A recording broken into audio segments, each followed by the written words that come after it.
He was just a quiet black soldier sitting in his assigned first-class seat until the flight attendant slapped him in front of everyone.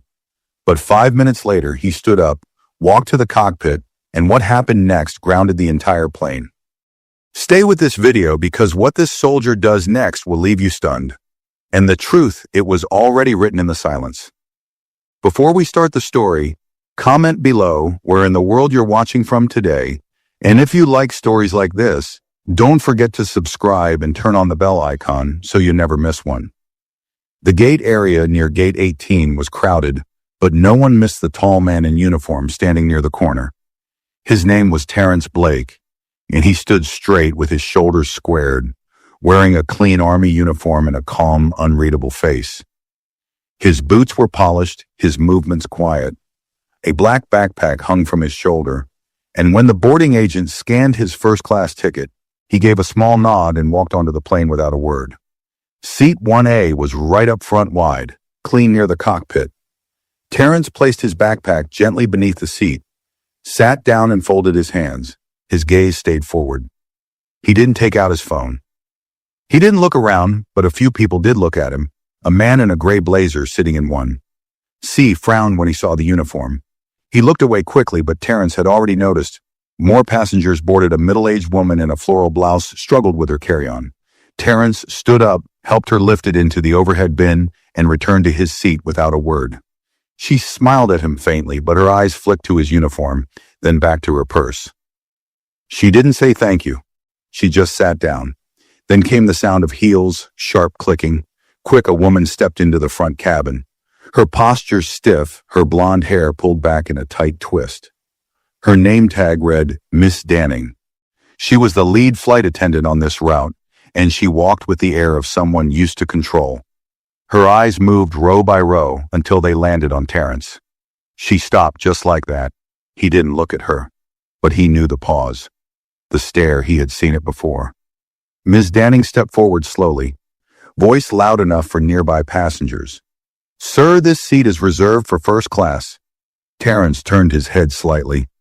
It is my seat, I don't think so, she said, her tone tightening. Let me see your ticket. He reached into his jacket and calmly handed it over. She snatched it without thanks, scanned it with a brief glance, then narrowed her eyes. This has to be a mistake, she muttered. It's not, he said. Miss Danning didn't respond to that. She looked at him again, not at his ID or his name, but at him. Her voice rose. You people always think you can get away with anything. Gasps didn't echo, but they were felt. A woman in seat 2. B stiffened. A man 3 rows back lowered his newspaper. Terrence didn't move. Is there a problem? And then she slapped him. Open palm loud across the face. He didn't react. For a second time seemed to stop. The man in 1C sat frozen, his mouth slightly open. Someone whispered, Did she just? Terrence blinked once, then slowly rose to his feet. He didn't say a word. He bent down, picked up his backpack, and turned toward the cockpit. His face didn't show pain, anger, or confusion. Just focus. As he walked up the aisle, Miss Danning stood in place, stunned. She didn't expect that. She expected him to shout back to cause a scene to fit her idea of what he was. Instead, he walked straight to the cockpit door and knocked once. It opened immediately. Captain Rollins stood inside. When he saw who it was, he straightened. Lieutenant Colonel Blake, he said, addressing him. By rank, sir. Passengers in first class shifted in their seats. Some leaned forward, others looked down. The air had changed, and it had only been 5 minutes. Captain Rollins stepped aside, allowing Terrence into the cockpit without hesitation. Inside, the co-pilot looked up, confused at first, then silently nodded in recognition. Terrence handed the captain a small encrypted case from his backpack. The captain opened it, inserted a key card, and read the brief message displayed on a secure tablet. His eyes widened slightly. He didn't ask any questions. He simply reached for the comm switch and said, Ground control, hold our pushback. Repeat, hold our pushback. We have an FA level concern on board. In the cabin, the engine hum quieted. The plane, which had just been cleared to taxi, stopped moving. The seatbelt sign flicked off. A few passengers stirred in confusion. One man leaned toward the window. We're not moving. The woman beside him checked her phone. Maybe there's a mechanical issue. Back in first class, Miss Danning had moved from the front galley. Her jaw was set, but she looked uneasy now. She reached for a water bottle, twisted the cap with shaking fingers, and took a sip. Her eyes flicked toward the cockpit door. Something wasn't right. She hadn't been called in. No update from the captain. No word from the crew. The junior attendant, Brian, quietly approached her. He was new, but he had noticed everything. "Miss Danning," he said in a hushed voice. "Is everything okay?" She didn't look at him, just a delay. Probably traffic on the runway. He hesitated about earlier, the man in uniform. He wasn't supposed to be in that seat. She snapped quickly, but he had a ticket. Brian said carefully, "I saw the seat number. It matched." She glared at him, then softened her expression with forced calm. "Let's not make this bigger than it needs to be." Brian didn't respond. He just nodded and stepped away. In the cockpit, Captain Rollins finished his secure call with FAA command. His voice was tight when he turned to Terrence. "They've confirmed you're authorized to initiate a pause under Title VII. We are to remain grounded until further notice. FAA is dispatching a compliance officer to meet us on arrival. Full report required." Terrence gave a slow nod. "I'll return to my seat. If they ask, you can tell them the delay's on me." The captain gave a respectful glance. "Understood." Sir Terrence turned, stepped out of the cockpit and walked back into the stunned silence of the front cabin. He didn't look at Miss Danning as he passed. He didn't need to. Her face said everything: confusion, disbelief, and the first sting of fear. He sat down again in seat 1. He calmly folded his hands and looked forward. The plane wasn't going anywhere. And now everyone around him was starting to realize it. The passengers weren't sure what they were feeling, but it was no longer just confusion, it was tension. The kind that made people sit up straighter and glance at one another, waiting for someone to explain what was happening. The businessman in 1C looked over at Terrence, then quickly looked away. He had seen the slap, so had the woman in 2B, but no one had spoken. No one had moved. Miss Danning lingered at the galley, pretending to organize supplies. Her hand trembled slightly as she straightened napkins that were already perfectly aligned. She felt the shift too. It wasn't just about a delay now. Something had changed. The soldier hadn't shouted, hadn't resisted. He had gone forward, spoken to the captain, and now the entire aircraft was still. That quiet authority was something she hadn't expected, and it made her nervous. In the rear of the cabin, Brian whispered to another crew member. "As not just a passenger," he said under his breath. The captain saluted him, saluted the other attendant, repeated "Foolin'," opened the cockpit door for him. No questions asked, they looked toward the front of the plane where Terrence sat motionless, his face calm, his uniform perfect, but his presence felt heavy now, not threatening, commanding. Suddenly, Miss Danning's name was called over the intercom, lead flight attendant to the cockpit. "Please." Her heart jumped. She took a deep breath and walked forward, smoothing her blouse as she moved. Each step felt heavier than the last. When she entered the cockpit, the door closed behind her with a quiet thud. The captain didn't look up right away. He waited a second, then turned to her slowly. "We've received a formal notice from FAA operations," he said. "They're aware of an incident involving a passenger in uniform, and you." Miss Danning's lips parted. "I was following procedure." He looked. The captain cut her off. "You struck him." She flinched. I reacted. "I thought he was." "Did you scan his ticket?" "I looked at it," she said quickly. "Did you verify it with the manifest?" "No," but the captain shook his head, his voice flat. "That man is a lieutenant colonel, has also on a compliance security clearance list. You put your hands on a federal officer, and now the FAA is grounding this flight until a full investigation takes place." Miss Danning's mouth went dry. She tried to speak, but no sound came out. The headset on the control panel buzzed. The captain handed it to her. "This is Officer Daniels, FAA Enforcement Division," the voice said calmly. "We've been notified of a physical assault against an active duty officer on board, Flight 117. Are you the crew member involved?" Ms. Danning hesitated.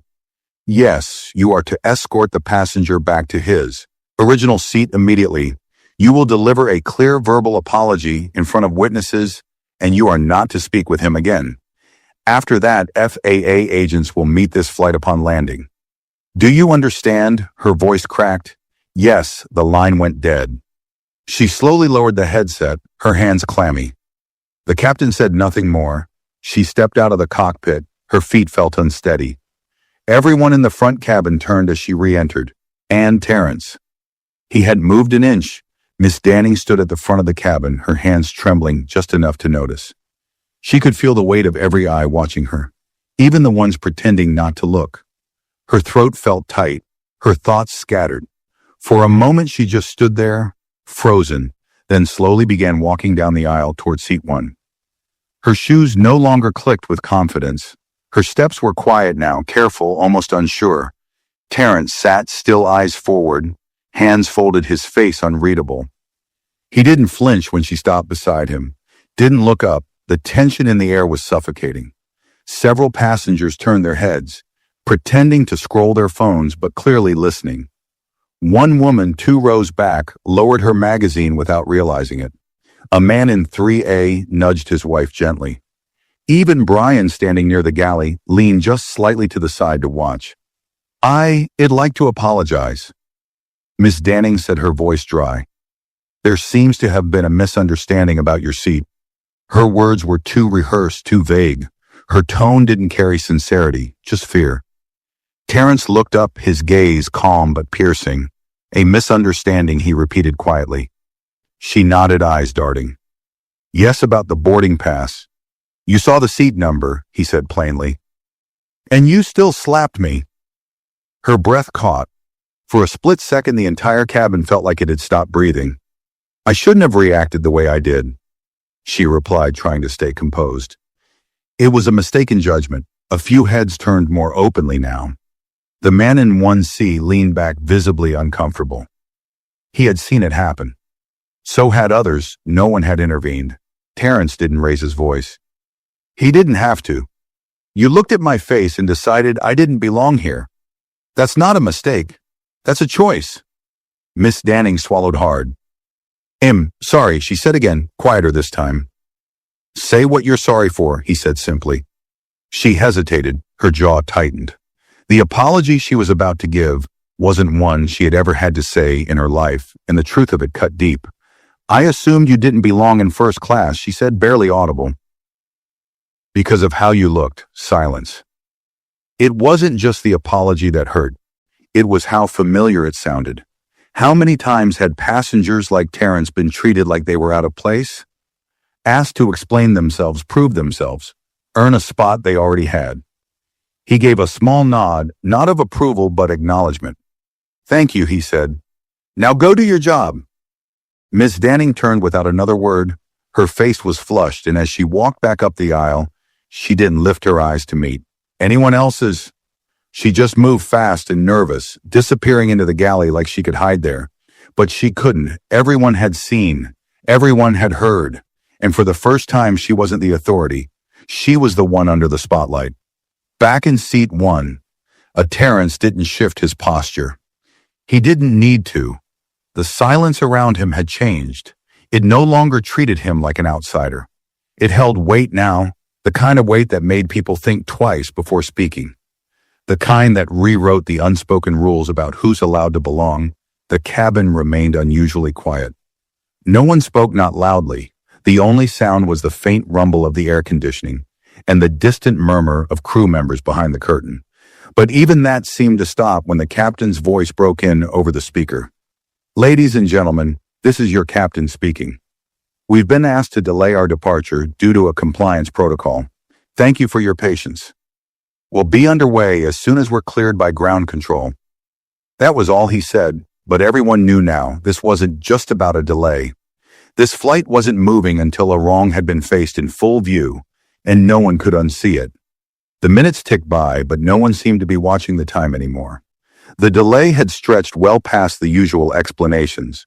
Passengers who once checked their watches impatiently now sat strangely still, too aware of what was going on to pretend otherwise.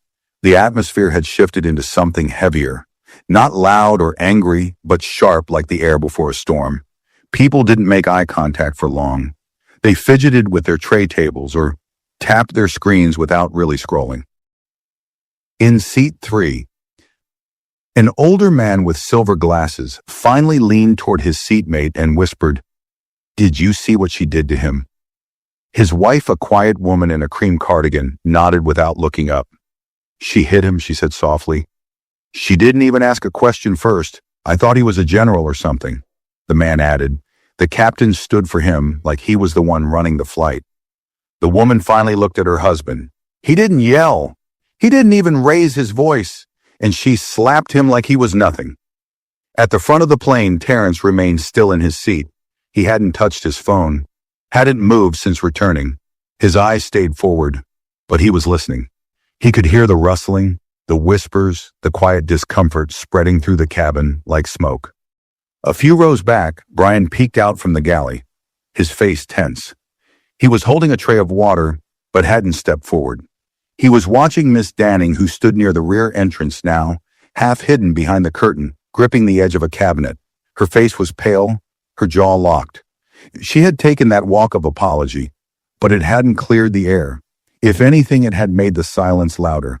Every step she took afterward was filled with a new kind of pressure.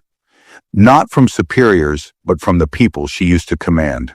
With a simple glare or order, Brian finally moved. He walked slowly up the aisle, stopping beside Terrence's seat. His voice was low, respectful. "Can I bring you anything, sir? Water, coffee?" Terrence shook his head politely. "Am fine, thank you." Brian nodded and moved on. He didn't rush. He didn't act like it was routine.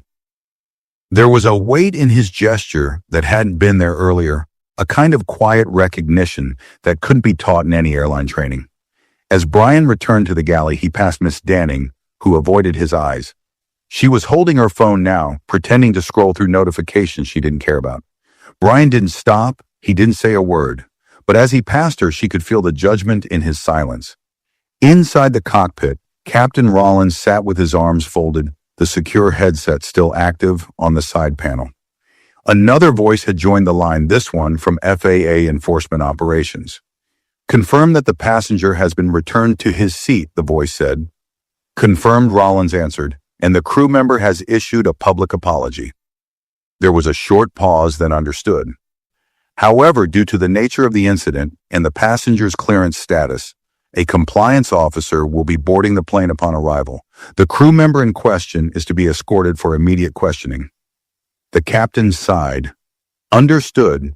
Maintain passenger log, record all interactions." This case is now elevated. When the call ended, the captain didn't speak. He leaned back in his chair, staring at the dim cabin lights through the cockpit window. He'd flown through thunder emergency landings, hydraulic failures. But he had never seen a flight halted for something like this. Not because of safety, not because of weather, but because of a slap. And what it revealed, he stood and opened the cockpit door again. Walking halfway down the aisle, he stopped near the galley and quietly motioned for Miss Danning to come forward. She hesitated. Now he said firmly. She walked toward him, her steps quick but unsteady. When she reached the cockpit door, he leaned in close and spoke just loud enough for her to hear. "When we land, FAA officers will be waiting for you at the gate. You are not to speak to the passenger again. You are not to speak to anyone else. You'll be escorted off first." Her breath caught in her throat. "But I already apologized." He didn't blink. "This is no longer about an apology. This is now a federal compliance issue." She looked around as if hoping someone would step in for her, but there was no one. The curtain remained pulled back, passengers quiet in their seats, ears sharp. She stepped back, face drained of color. She returned to the rear galley, her footsteps no longer sharp but unsure.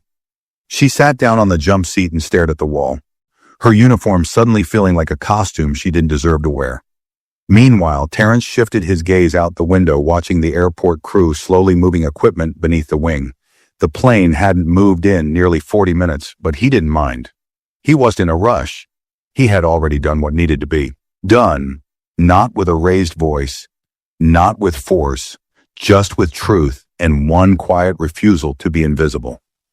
Passengers began murmuring again, but the tone was different now. No longer restless or impatient, but uneasy. They weren't waiting for takeoff anymore. They were waiting for clarity. What had started as a routine flight now felt like a courtroom, and everyone on board had unknowingly been made a witness. Some looked out the window, others scrolled their phones, but no one could pretend they hadn't seen it anymore. Not after what had unfolded in full view, Terrence remained in his seat unmoving still. He had barely said more than 10 words since boarding, yet the air around him had changed, not because he tried to make it happen, but because the truth had a way of doing that on its own.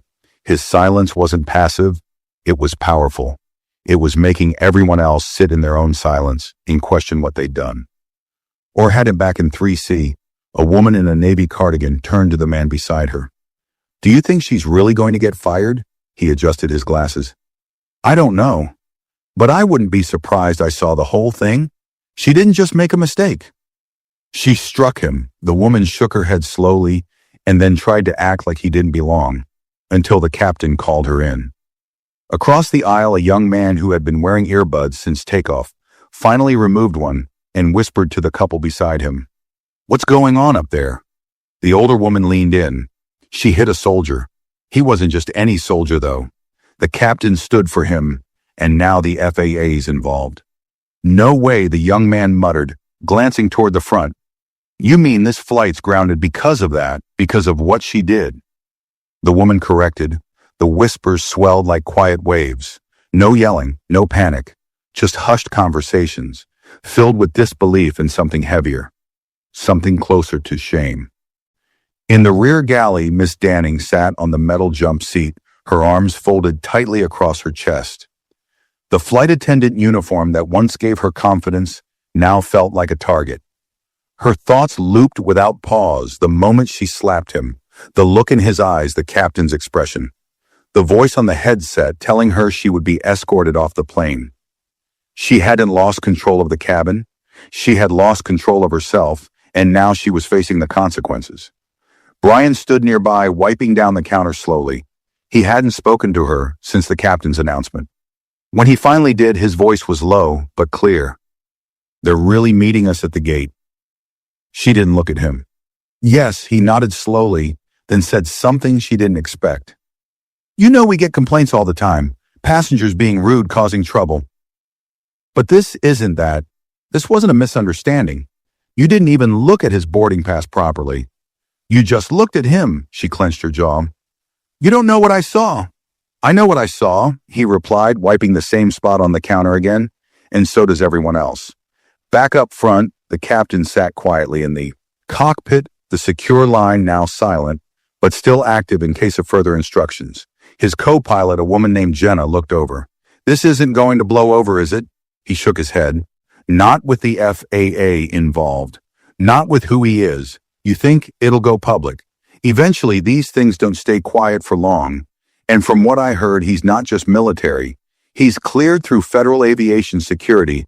That puts this in a completely different category." Jenna exhaled. She didn't know she didn't care. The captain replied, "And now she'll have to." Outside, a black SUV with tinted windows pulled up beside the gate. No airline logo, no food delivery truck, just government plates and two suited figures waiting by the terminal doors. One held a small folder, the other had a badge clipped to his jacket. Inside, the atmosphere grew heavier by the minute. A woman in row 2 leaned forward and whispered toward the soldier.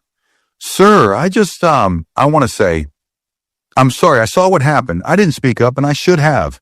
Terrence looked at her, not with anger, not even with judgment, just a quiet understanding. "Thank you," he said. She nodded, then leaned back into her seat. Eyes damp, people were beginning to feel it now. Not just the discomfort, but the weight of their silence. The realization that they had seen something wrong and sat still, that the comfort of staying quiet had turned into the guilt of complicity. Near the front, Brian stood beside the curtain, his eyes on the boarding door. He turned back to Terrence for a moment, and the two locked eyes. Brian gave a subtle nod, the kind of gesture that didn't need words. The cabin lights dimmed slightly as the engines powered fully down. A moment later, the captain came back on the intercom. "Ladies and gentlemen, we'll begin preparing for disembarkation shortly. Please remain in your seats with your seatbelts fastened until further instructions. A team will be meeting us at the gate." We appreciate your cooperation." No one clapped. No one sighed. They knew the woman who once held control over the entire cabin was about to be the first to leave, and not on her own terms. The atmosphere inside the aircraft had turned thick with silence. Not the peaceful kind that comes before takeoff, but the sharp kind that forces people to reflect on what they witnessed. It was the kind of silence that made people lower their phones, shift in their seats, and realize that something irreversible had happened. And it had happened while they watched. Terrence remained seated calm as ever. His back was straight, his boots flat on the floor, his backpack still tucked neatly beneath the seat. He hadn't moved in over an hour, not because he was waiting, because he didn't have to. Everything was already in motion. Around him, the first-class passengers sat straighter now, more aware but still quiet. They stole glances in his direction, but none of them could meet his eyes for long. Not after what they had let pass at the rear of the plane. Miss Danning still sat slouched on the jump seat, her eyes staring blankly at the emergency instruction label on the wall in front of her. Her breathing was shallow, uneven. She had seen the SUV outside the window. She knew what it meant. She had worked in the airline for 12 years. She had trained others, enforced protocols, led emergency drills, but none of that mattered now. The only thing that would be remembered was a single slap and everything she said around it. Brian stood a few feet away, arms crossed, eyes flicking back and forth between the cabin door and the seated passengers. He hadn't said another word to her. He didn't need to. His silence was deliberate, and it hurt more than if he'd yelled. She finally looked at him. "I've been here longer than you," she muttered. "I've seen worse happen. People yell, scream, push, and they get a warning." That's it. He didn't turn. None of them wore a uniform, her lips pressed together, her face flushing again. She wanted to explain herself, to say she was tired, stressed, misjudged the situation, anything. But she couldn't find a version of the story that made her look like anything other than what she had become in that moment. Someone who assumed a man didn't belong because of how he looked, and someone who struck him when he didn't agree. Near the front of the aircraft, the boarding door finally unlatched with a soft, metallic click. It was a small sound, but it echoed like thunder through the quiet cabin. Two figures stepped on board, a woman in a sharp black FAA uniform and a clean-cut man in a dark blue suit with a badge clipped to his belt. Neither of them wore a smile. Neither said a word. They walked with purpose past the first few rows, scanning the cabin slowly but deliberately. Passengers straightened up. A few reached for phones but quickly thought better of it. One man muttered, "That's federal," to his seatmate, who simply nodded in awe. The FAA officer stopped at the front row and looked down at Terrence Colonel Blake. She asked, her tone firm but respectful. He nodded once. "Yes, my name is Officer Rames. We're here on behalf of the Federal Aviation Authority and the Department of Aviation Oversight. We'll be escorting you off the aircraft last. Is that understood?" "Understood," he said plainly. The man beside her added, "We'll also be detaining a crew member for formal questioning. She will be removed first. We ask that you remain in your seat until the aircraft is cleared." Without another word, they turned and made their way toward the rear galley. Passengers twisted in their seats watching. All eyes were now on the back of the plane. No one pretended to be busy anymore. No one acted like this was just another delay. Miss Danning heard the footsteps before she saw the agents. Her whole body tensed. When they appeared in front of her, she stood up slowly, hands pressed to her sides, her mouth slightly open, like she wanted to ask a question but knew better. "Miss Danning, Officer Rames," said, her voice steady. "You are to step off the aircraft now. You'll be escorted to a private room for immediate questioning, the former lead flight." Attendant nodded faintly, her lips pale. She turned toward Brian as if to say something, but he stepped aside without a word. That silence his the passengers, the crews, was louder than anything she'd ever heard in a pressurized cabin. She walked up the aisle slowly, every step heavy. No one cheered. No one jeered. But everyone watched. It wasn't dramatic. It was worse than that. It was quiet. Devastatingly quiet.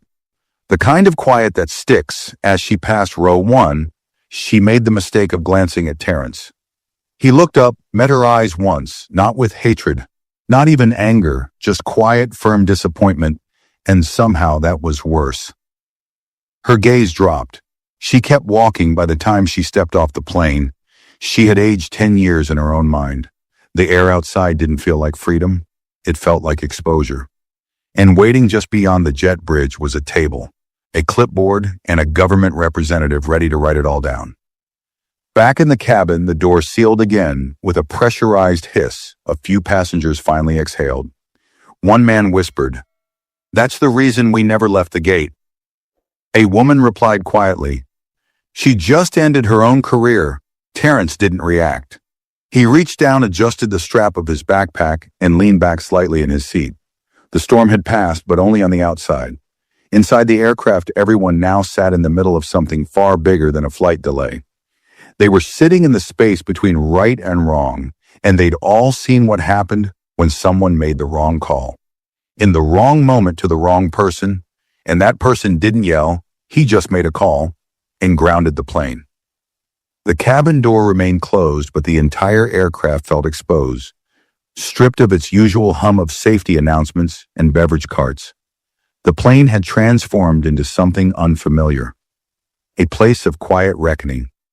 Not a single passenger spoke above a whisper. Even the clink of an overhead bin being shut near the back caused heads to turn. The sense of normalcy had vanished the moment Miss Danning stepped off the plane, with the FAA agents at her side. Terrence remained seated in 1A, his shoulders relaxed, his gaze fixed on the wall ahead. He hadn't looked back once since the officer left with her. Not because he didn't care, but because this wasn't about spectacle. It wasn't about punishing someone in front of an audience. It was about making the system pause long enough to notice what it had ignored for too long. Just a few rows behind a woman in her 30s, with a toddler on her lap, leaned forward slightly. She hadn't said a word during the entire incident, but now her voice was soft and clear. "I'm glad she's gone." Her husband beside her nodded slowly. That was hard to watch. She looked toward Terrence. And harder to admit, we didn't say anything. Passengers nearby caught fragments of the conversation. Nobody interrupted. Some sat with their arms crossed, uncomfortable. Others stared at their own reflections in the windows, lost in thought. The guilt in the air wasn't loud. It was quiet. Personal heavy. Brian walked back up the aisle slowly, not carrying anything this time. He paused at seat 1, keeping his voice low. "They'll be ready for you in a few minutes, sir," he said gently. "We're holding disembarkation until security gives the all clear." Terrence nodded once, understood. Brian hesitated, then added, "I wanted to say you handled that better than anyone I've ever seen." Terrence looked up at him. There was nothing to handle. "I had a seat," she chose to forget that Brian's eyes dropped for a second. "Still, thank you for staying calm." Terrence gave a quiet nod. That wasn't for her. It was for everyone else watching. Brian didn't reply. He just nodded back and walked away, this time slower, his shoulders carrying more than trays. Farther back in the plane, the woman who had earlier apologized to Terrence tapped her armrest nervously. She turned to her seatmate, a younger man in business attire, and whispered, "Do you think she really believed he didn't belong?" The man hesitated. "I think she didn't care if he did." "That's worse." Silence settled between them again. It was happening all over the aircraft, little pockets of realization. Some passengers tried to distract themselves. One man opened a laptop and stared blankly at the home screen. A college student nearby opened her notebook, then closed it again. No one could return to normal, because normal had just been challenged and it had lost. In the cockpit, Captain Rollins reviewed his latest directive from FAA headquarters. The officer who had escorted Miss Danning was now conducting an initial debrief in a holding room near the gate. Terrence was to remain on board until all passengers had left and a full flight report had been submitted. Every crew action had to be documented, every passenger statement collected if offered. It wasn't just an internal matter anymore. This was being logged as a priority-level compliance failure with grounds for federal disciplinary action.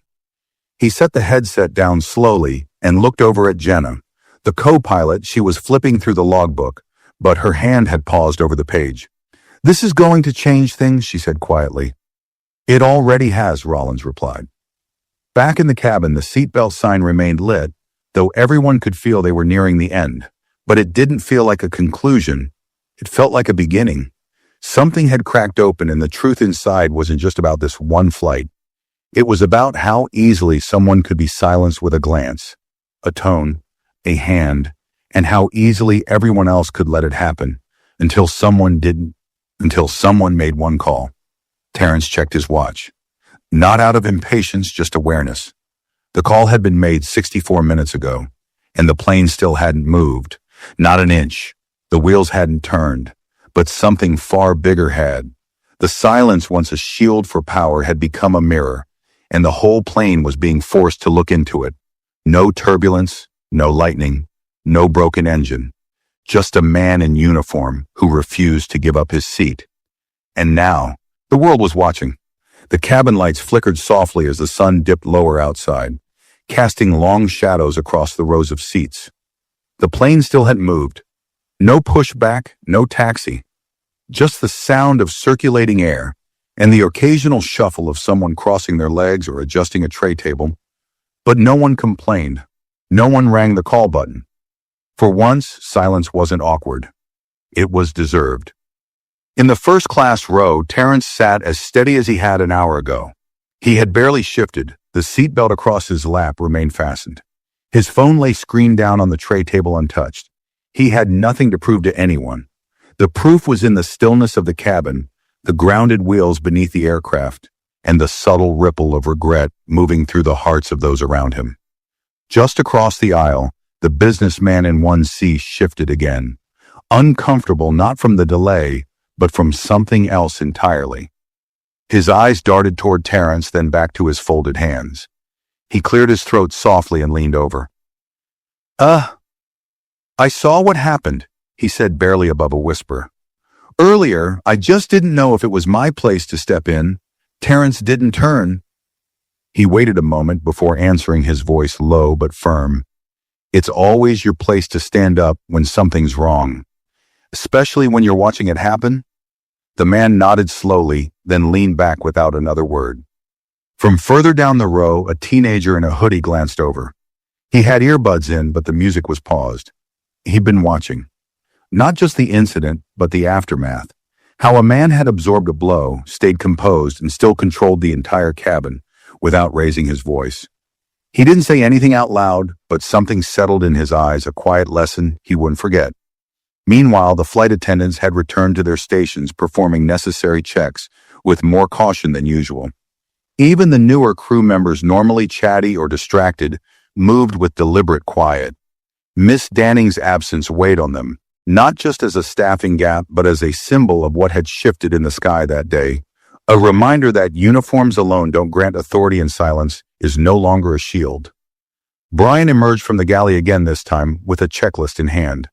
As he approached each row, he offered soft smiles, short nods, small gestures to assure passengers the crew was still present, still watching, still capable.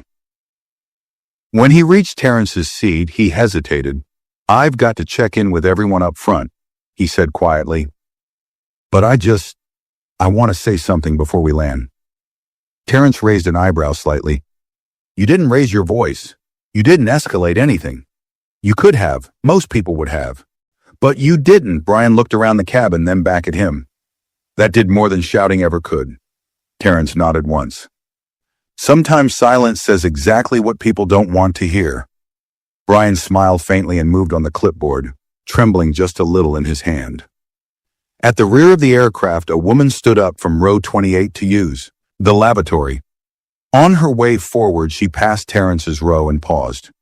She didn't know his name. She hadn't seen the slap, but she had heard enough whispers to know what had happened. She looked at him briefly, eyes uncertain, then lowered her gaze and continued to the restroom. But something in her walk had changed, slower, more aware. Even passengers who hadn't seen the incident directly could feel the shift. It was no longer about the seat or the uniform. It was about something deeper: permission to belong, permission to sit without explanation, and permission long denied to many to be treated as an equal the moment they stepped on board. No questions, no assumptions, no doubt. Outside the aircraft, the SUV was gone. In its place stood a new pair of officials, one from the airline's internal investigations team, the other from the FAA's compliance division.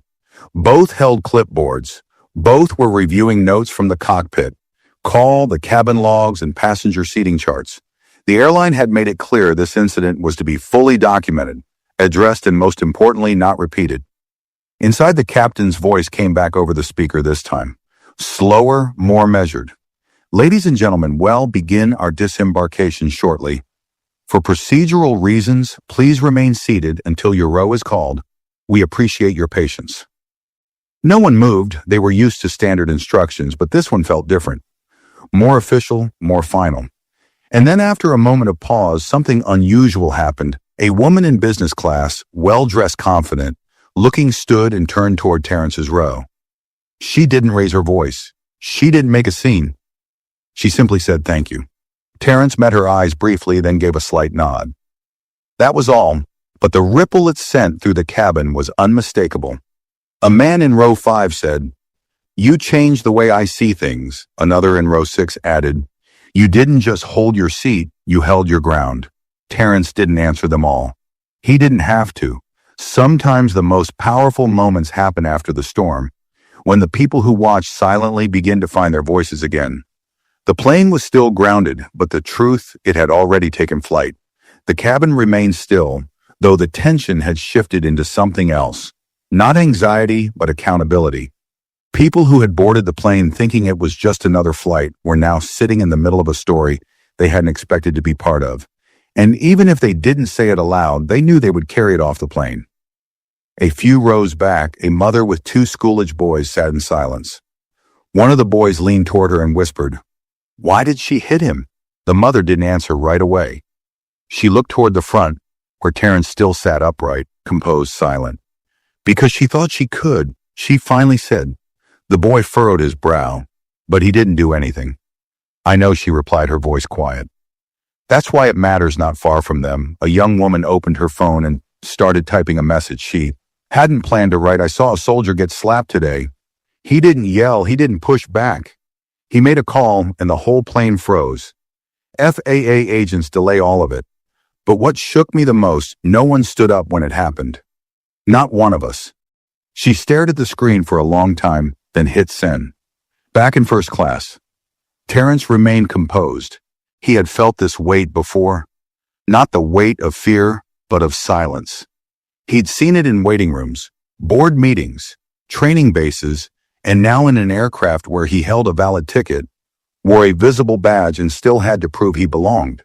But today was different, because today the silence had shifted. It was no longer working against him. It was working for him. Across the aisle, the businessman who had earlier confessed his inaction opened his briefcase and removed a notebook. He wrote a single sentence in the corner of a page. "Don't wait for someone else to speak."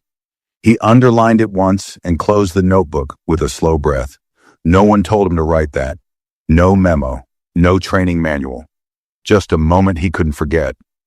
Near the back, Brian leaned against the galley wall. Arms folded, his eyes locked on the cabin. The checklist was complete, but he hadn't filed it yet.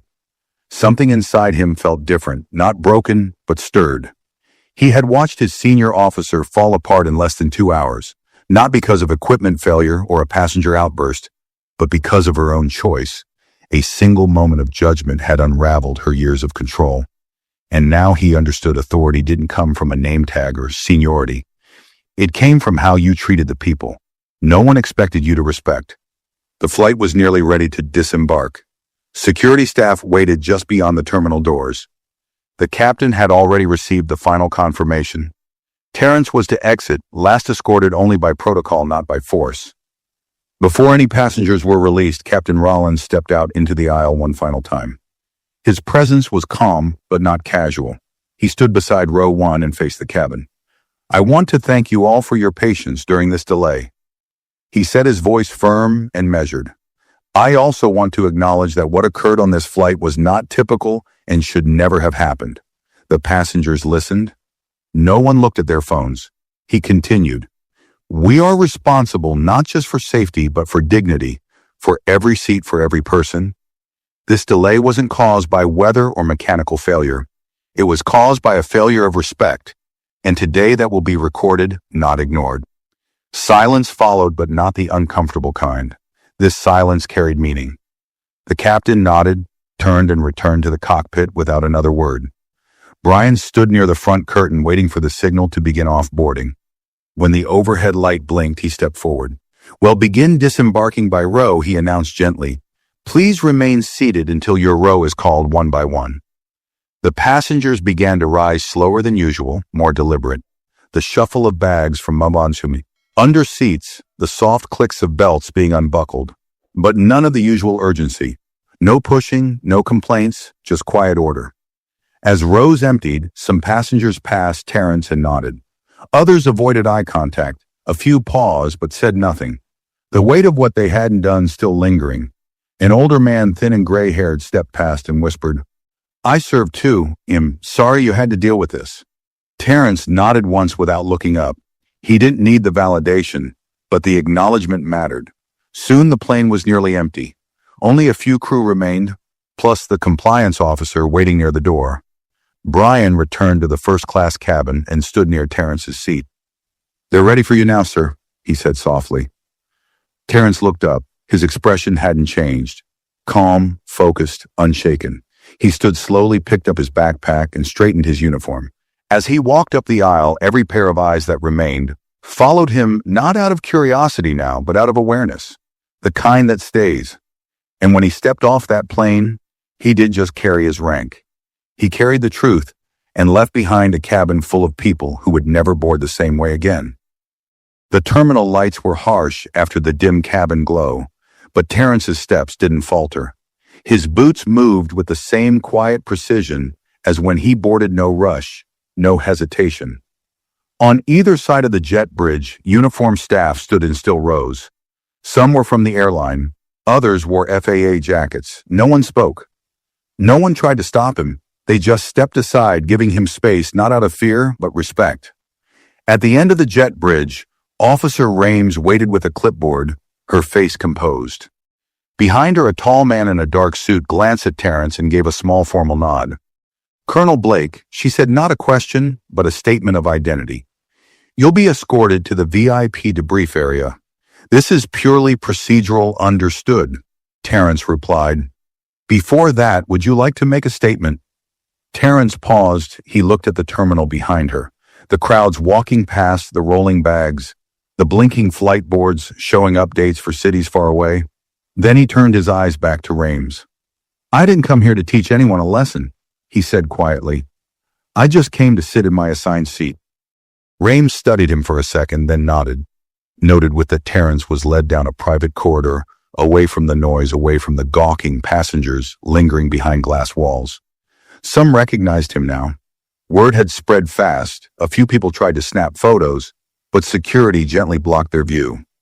Others whispered among themselves, but none dared speak directly to him, because deep down everyone knew this wasn't a media moment. It was a mirror, and nobody wanted to see themselves in what had happened on that plane. Inside the terminal's private security room, Ms. Danning sat stiffly at a metal table. Her uniform jacket had been removed. Her hands were folded tightly on the tabletop, her knuckles white. A bottle of water sat unopened. Beside her, she hadn't spoken in nearly 10 minutes. Across from her sat a representative from the airline's compliance department, his face unreadable, a legal pad in front of him. "For the record," he began again, "you confirm that you approached the passenger in seat 1A without a directive from the crew manifest or any report from another flight member?" "Yes," she muttered. "And your reason for approaching him was?" She hesitated. Her throat moved like she was swallowing something sharp. "I didn't recognize him. I assumed he wasn't supposed to be there." "Did he show you a boarding pass?" "Yes." "Did you scan it?" "No." The official leaned forward slightly. "What about him? Made you think he didn't belong?" She froze. The question hovered in the air. "You understand," he continued slowly. "This is what the FAA is asking. This is what the airline must account for. What exactly did you see or think you saw that made you ignore protocol, bypass ID verification, and physically strike a passenger in uniform?" Her voice cracked.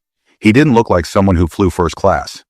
Silence followed, the pen in the official's hand moved slowly across the paper. "Thank you," he said flatly. She wanted to defend herself, to explain. But every excuse she had rehearsed crumbled under the truth of what she'd just admitted. Across the airport in a glass-walled conference room, executives from the airline had gathered around a speakerphone. Legal teams, public relations managers, and department heads all sat in tight, straight rows, the silence broken only by the occasional shuffle of paper. On the screen in front of them, a paused security video from the gate. It showed Miss Danning confronting Terrence. No audio, just body language, her arm raised, his head recoiling. This footage, one executive said, is going to be part of every training session from now on. The head of PR spoke next. The press is already calling. We've got social media chatter, hashtags forming. The FAA is confirming they were involved. We either address this now or lose the narrative. The CEO, a gray-haired man in a navy tie, looked toward the footage again. Release a statement, apologize publicly, make it clear we're cooperating with the FAA, but don't just talk, implement. A legal advisor leaned in. We have to suspend her immediately. Termination proceedings will follow. She violated at least 5 conduct protocols and federal discrimination guidelines. The CEO nodded. Do it, in him. Another asked. The room fell quiet again. Send him a formal apology. The CEO said, no, not just a letter. Contact the Pentagon. We want to issue that apology through the channels he answers to. Not as a favor, as accountability. At that moment, back in the VIP area, Terrence sat in a quiet lounge sipping a bottle of water, his backpack beside him. He hadn't asked for special treatment. He hadn't demanded compensation or press. He had asked for one thing: to be treated like he belonged in the seat he was assigned. And when that was denied, he had acted not out of emotion, but out of principle. A young staff member entered the room carefully. Colonel Blake, she said, we've just been told that the CEO of the airline will be reaching out directly. They're preparing an apology. Terrence raised an eyebrow slightly. To me? Yes, sir. He looked at her, then back at the water in his hand. Let them keep it, he said. Tell them to change the policy. That's the only apology that matters. The staff member nodded, her voice quiet. He'll let them know. As she left the room, Terrence leaned back in the chair. He had flown dozens of missions, sat through briefings in rooms far more intense than this one, but this moment felt heavier in a different way, because this wasn't about a battlefield. This was about something quieter, something that wore a smile while questioning your right to be where you already belonged. And he knew, even without turning on the news, that what had happened on Flight 263 would echo far beyond that gate. In classrooms, in boardrooms, in training videos, and conversations between strangers, not because of what was shouted, but because of what wasn't. The slap had stopped a moment. His silence had stopped a plane. And now nothing was taking off until the truth was accounted for. By the following morning, the story had already taken flight, and this time, it wasn't the plane. A quiet article appeared first on an independent aviation blog, headlined Flight Delayed by FAA After Incident Involving First-Class Passenger and Uniformed Officer. The post was short, almost clinical, but tucked near the middle was a single jarring sentence. Sources confirmed the passenger was a black military officer removed from his assigned seat by a senior flight attendant without verification. The article spread fast. It reached larger outlets by midday. Within hours, national news stations began reaching out to the airlines. Communications team and local reporters showed up at the airport, cameras in hand. But what caught public attention wasn't just the headlines, it was the footage. A passenger seated in row 4 had recorded a short, silent video. Terrence calm and still in his seat while 2 FAA officials boarded the plane and removed the flight attendant in uniform. The video didn't capture the slap it didn't need to. The image of a soldier being silently acknowledged while his aggressor was escorted off said everything. The clip lasted only 18 seconds, but it exploded online. No music, no narration, just silence and shame. The comments came fast. He didn't yell, he didn't shout, and yet he grounded the plane. You know how powerful you have to be to stop a flight without saying a word? She didn't question his seat. She questioned his presence. People weren't just reacting, they were reckoning. In offices and classrooms and texts and lunchrooms, people started asking the same question. Would I have spoken up if I had been there? The answer for most was deeply uncomfortable.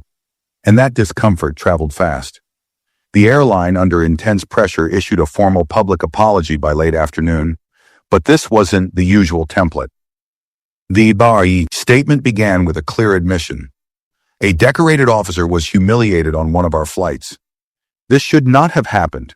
We take full responsibility.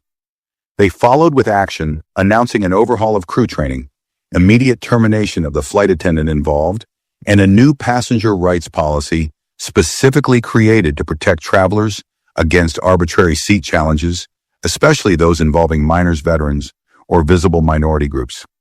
The FAA, in an unusual move, confirmed its own investigation publicly. A spokesperson addressed the press. "We are treating this incident not as a disciplinary footnote, but as a systemic warning. Compliance doesn't stop at safety equipment, it extends to dignity."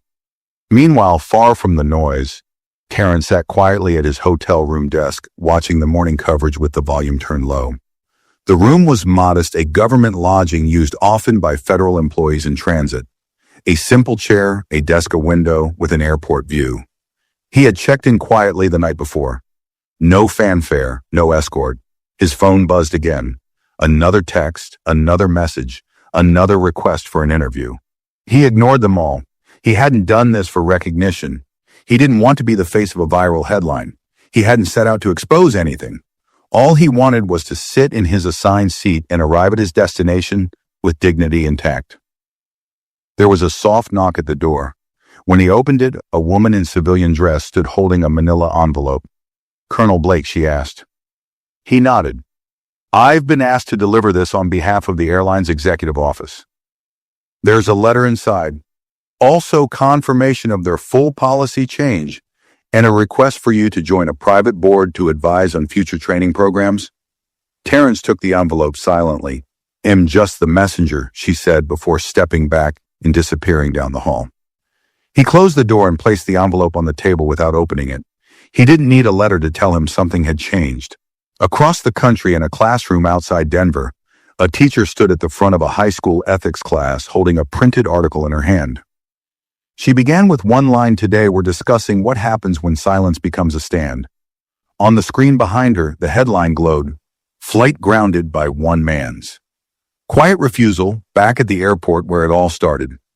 The crew schedule for the week was being restructured. Every flight attendant assigned to that route was now required to attend a mandatory session titled Bias, Power, and Passenger Rights.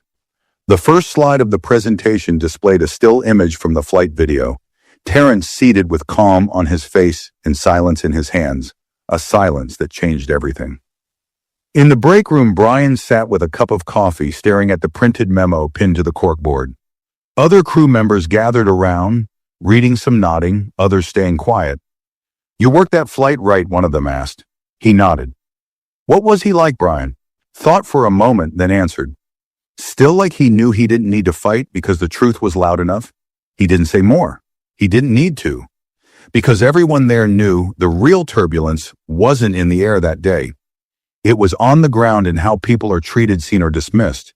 And one man had forced the whole system to stop mid-runway and face it. Without shouting, without threats, just by refusing to move. 3 days later, Terrence was back home, not at a base, not in a hotel, but in a quiet 2-story house on the edge of a small town where the neighbors waved from their porches, and the coffee shop still knew how he liked his order. He had returned the way he left, unannounced, low profile, unbothered by the headlines still circling the country. His front door creaked open just before noon. The first thing he noticed was the envelope still untouched in his duffel bag. He had meant to toss it, maybe even burn it. But for some reason, he left it there. Maybe one day he'd want to show someone what a forced apology looked like when the system realized it could no longer hide behind policy. He dropped his keys on the kitchen counter and walked into the living room. The television was off. The silence this time was comforting. No passengers, no cabin noise, no assumptions waiting behind every glance. He sat on the edge of the couch and stared at the blank wall for a moment. It had been 3 days and still not a single person from that flight had reached out to him directly, except one. At exactly 6:47 a.m. that morning, a handwritten letter had arrived in the mail. It was from the woman in row 12. Her name was June Bailey, He remembered her short gray curls, sensible shoes, kind eyes. She had said nothing on the flight, but her eyes had said enough. Now her words were on paper in shaky cursive. Dear Colonel Blake, I was on your flight last week. I didn't speak up when I should have. I sat there and watched someone treat you like you didn't belong, even though you clearly did. I want to tell you that I'm sorry, not just for myself, but for my silence, which allowed that moment to stretch far longer than it should have. Your calm, your stillness, it did something to me. I've been a nurse for 42 years. I've seen people act from panic, from fear, from anger, but I've never seen someone change a room by simply not reacting. You changed that entire plane without raising your voice. That's not weakness, that's control. And that control taught me more than any diversity seminar ever has. Thank you for holding your ground, even when none of us held it with you. With respect, June Bailey. Terrence read the letter twice. Then he folded it carefully and placed it inside a drawer right next to a worn photo of his father in uniform. The kind of man who always told him, you don't have to shout to make a point, but if the system won't listen, stop the system. Later that evening, his phone buzzed again. This time, it wasn't the media, it was the Department of Defense. An internal request had been made. Would Colonel Terrence Blake be willing to lead a new interagency training module for active duty personnel on handling public confrontation with grace authority and psychological restraint? He stared at the message. Handling public confrontation. The irony wasn't lost on him. The military wanted him to teach people how to do what he had done. Sit down, stay quiet, and still shut down an entire operation without lifting a finger. He didn't answer right away. Instead, he stepped outside onto the porch, letting the cool evening air settle around him. The wind carried a distant hum of traffic. Somewhere a dog barked, and beneath it all, there was peace. The kind of peace that only comes after truth has been seen, not just heard. Across the street, his neighbor, Mr. Ellison, an older white man with a veteran's hat and a cane, raised a hand in a small salute. Terrence returned the gesture with a nod. The world hadn't changed overnight. Airports would still be tense. People would still judge without knowing. But something had cracked, something quiet, invisible, and long overdue. And that was enough. He looked down at his phone again and typed out a reply. Yes, it'll do it, but only if civilians can attend too. Because what happened on that plane wasn't just a military lesson. It was a human one, and it had grounded more than just a flight. It had grounded assumptions, systems power that had long gone unchecked. And from the stillness of that moment, something finally began to move in the right direction. Over the next few weeks, the fallout from Flight 263 continued to ripple through every corner of the aviation industry and far beyond it. The airline's revised policy manual was rolled out publicly with bolded headlines that hadn't existed in earlier versions: passenger rights, regardless of appearance. Authority limits of cabin crew and protocol for conflict.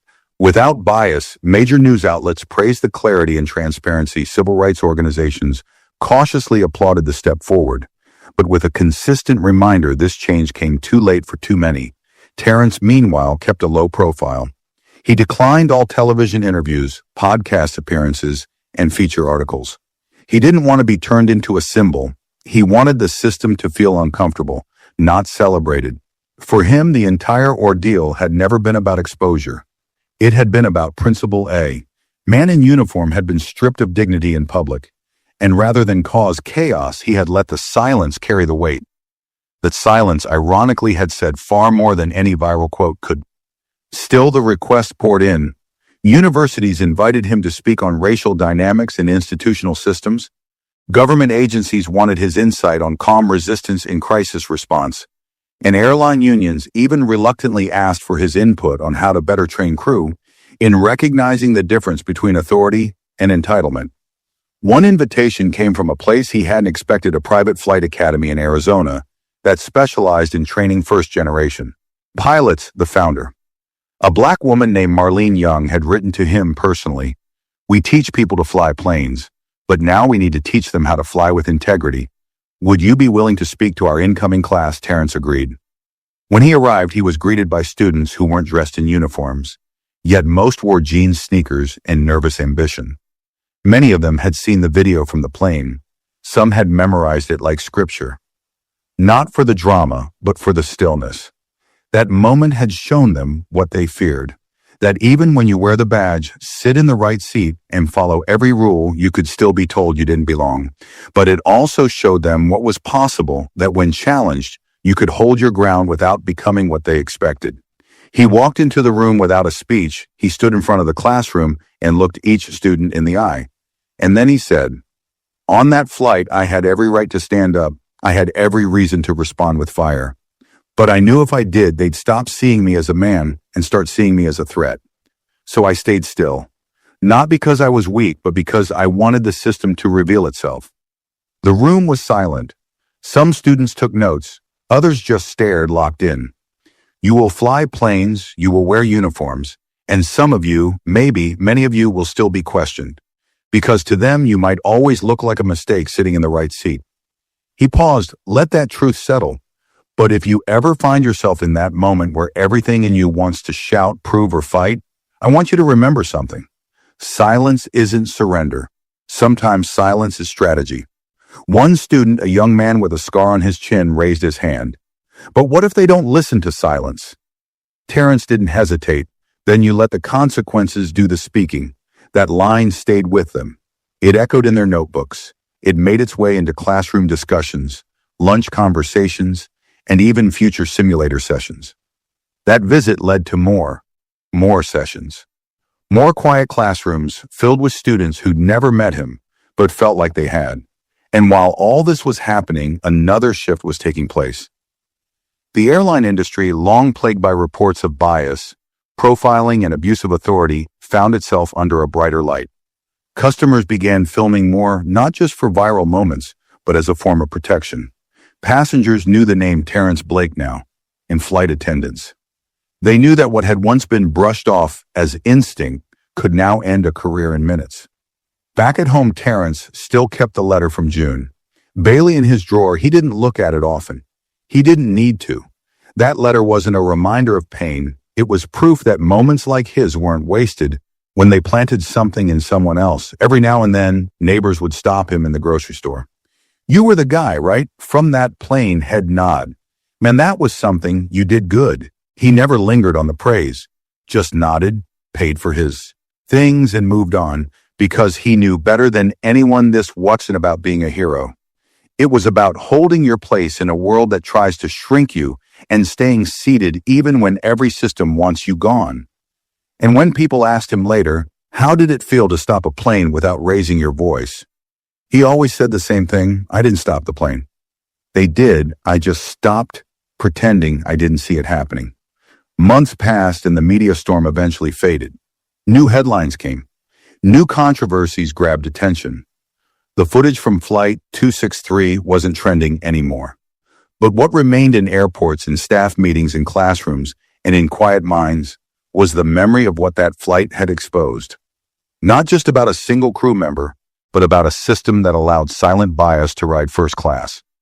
Yet for Terrence, Blake, life had quietly returned to its usual rhythm. He resumed his post, rotated through his assignments, mentored junior officers, and remained as composed as ever. But every so often, someone would recognize him. Not because of his uniform, not even because of the video, but because of the way he carried himself. Still grounded. Watchful one evening, while speaking at a private leadership event for military-civilian collaboration, a young officer asked him during the QA, "Sir, if you could go back, would you do anything differently on that flight?" The room fell silent again. Terrence leaned forward slightly. "Yes," he said calmly. That answer surprised people. "I would have asked the passengers sitting next to me to speak up. Not because I needed defending, but because the real test was in what she did. It was what they did." The officer nodded, understanding. Others wrote it down afterward. A retired general approached him backstage. "You know you're going to be remembered for that flight, like it or not." Terrence gave a faint smile. He'd rather be remembered for what changed after it, and slowly things were changing. In a corner of a flight school in Michigan, a new mural had been painted in the student commons. It showed a plane grounded on a runway, but with its shadow rising like a bird into the clouds. At the bottom of the mural were just 4 words. He sat, we stood. The artist, a 19-year-old aviation student, said she painted it because she never wanted her classmates to forget that silence, when wielded with purpose, could shift the entire altitude of power.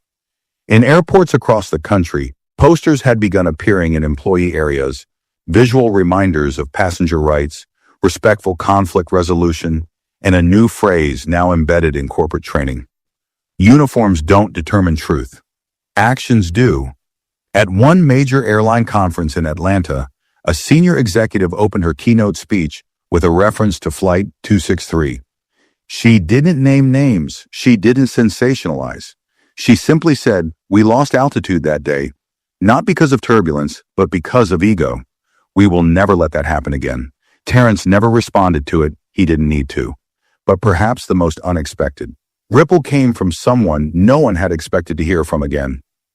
Ms. Danning, 6 months after the incident, she submitted a letter not to the press, not to social media, but directly to the airline's internal employee forum. It wasn't dramatic. It wasn't defensive. It was handwritten, scanned, and quietly shared in a digital newsletter. Her words were brief. "I saw him sitting in that seat and something in me reacted. I didn't ask questions. I assumed I acted. And I was wrong. I lost my job that day, but more importantly, I was forced to face what I had been carrying for years. The fear of losing control, the belief that authority had to be loud, and the lie that professionalism was about knowing who belonged. That man didn't shout. He didn't insult me. He didn't even move. But he revealed everything I needed to see about myself. No one applauded her, but some read the letter and paused. Because the truth is, accountability doesn't always look like punishment. Sometimes it looks like reflection, like a door quietly opening where shame once stood. As for Terrence, the story of that day had been written and rewritten, turned into reports, speeches, and PowerPoint slides. But for him, it remained personal, not because of what the world saw, but because of what it did. He remembered the silence on that plane. He remembered the boy asking his mother, why did she hit him? He remembered the woman in row 12, the one who sent the letter. And he remembered every pair of eyes that looked away when it mattered most, and then looked back once they realized they had missed something they couldn't unsee. He often thought about the seat he'd been told to leave. Seat 1A. He hadn't picked it for status.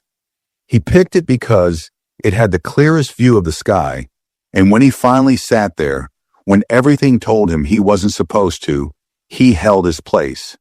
Not out of pride, but out of truth. Because sometimes the most powerful act isn't fighting your way into a space. It's staying still when they try to push you out. That day a plane was grounded, but what truly stopped midair was the lie that respect must be earned by proving you belong. He already belonged. He always did. And from that moment forward, so would everyone else who dared to sit quietly, rightfully in their seat. This wasn't just a story about a soldier being disrespected. It was about quiet strength, dignity, and how one man's silence shook an entire system. If this story moved you, please give it a like, share your thoughts in the comments, and don't forget to subscribe to the channel for more real, powerful stories like this one.